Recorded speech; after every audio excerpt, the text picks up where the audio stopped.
បាក់ខ្ញុំបាទសូមអរកាយគោរពនិងជម្រាបសួរដល់អស់លោកស្រីនិងនាងកញ្ញាពុកម៉ែបងប្អូនកូនក្មួយទាំងអស់គ្នាផងដែរបាទឆ្លៀតពេលទំនេរពីការងារខ្ញុំបាទក៏បានលើកយកនៅអត្ថបទមួយដើម្បីធ្វើការបកស្រាយដែលមានចំណងជើងថាខ្លាចបាត់ឬខ្លាចខ្មាស់គីដែលមានអត្ថន័យនិងខ្លឹមសារដូចតទៅបាទវាជាការពិតណាស់ការដែលយើងស្រែកខ្លាំង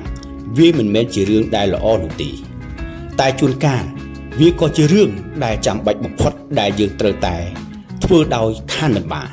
ជួនកាលយើងគិតថាការស្រែកវាជារឿងដែលឥតប្រយោជន៍តែបើគិតទៅវាក៏ជារឿងដែលចាំបាច់ណាស់ដែរព្រោះវាជាការស្រែករកជំនួយ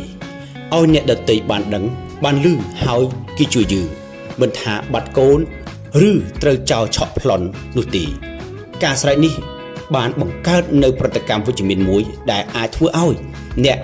ដែលនៅជុំវិញយើងមានប្រតិកម្មត្រឡប់មកវិញយ៉ាងឆាប់រហ័សដើម្បីជាជំនួយជួយដល់យើងផងដែរបើយើងមិនហ៊ានស្រែកនឹងធ្វើឲ្យយើងខាត់បងគ្មានជំនួយពីអ្នកដទៃឡើយ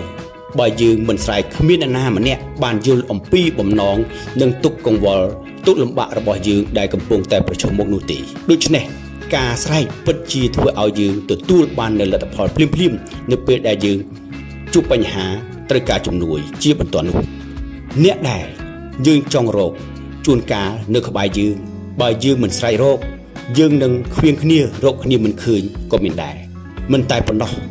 ការស្រែកធ្វើឲ្យយើងមានភាពក្លាហានមានជំនឿជឿជាក់លើខ្លួនឯងដោយគ្មានការញញើតកោតខ្លាចអ្វីទាំងអស់ការដែលយើងស្រែករកវាប្រសើរជាងយើងស្រែកយំ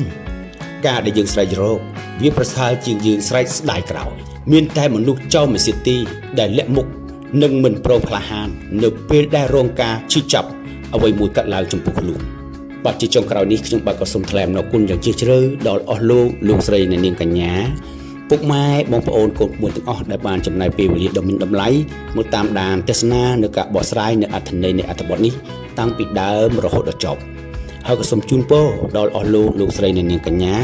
ឲ្យជួបតែសេចក្តីសុខសេចក្តីចម្រើនរកស៊ីមានបានហើយរាល់ការធ្វើដំណើរទៅណាមកណាឲ្យទទួលបានតែសុខសុវត្ថិភាព